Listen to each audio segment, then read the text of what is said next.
Ang Mangag-aral Kabanata 5, Walang kabuluhan ang kayamanan. Narito ang isang kawalan ng katarungan na nagaganap sa mundo.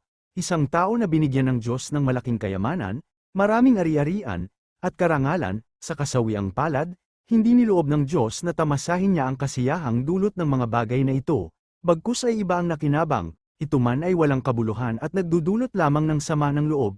Mabuti pang di hamak ang sanggol na ipinanganak na patay kaysa isang taong nagkaanak ng 100 at nabuhay ng matagal ngunit hindi naranasan ang maging masaya at hindi pinarangalan ng siya ay ilibing. Wala ring kabuluhang matatamo ang isang sanggol kahit siya ipanganak sapagkat mamamatay din siya at malilimutan, hindi nito nakita ang araw ni natikman ang mabuhay.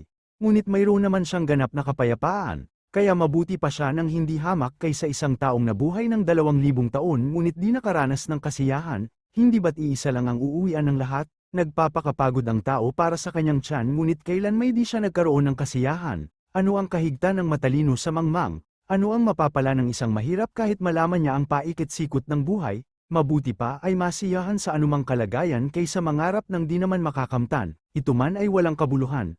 Tulad ng paghahabol sa hangin, lahat ng nangyayari sa daigdig ay alam na noong una pa, at ang tao'y di makapananaig laban sa kapangyarihang higit sa kanya.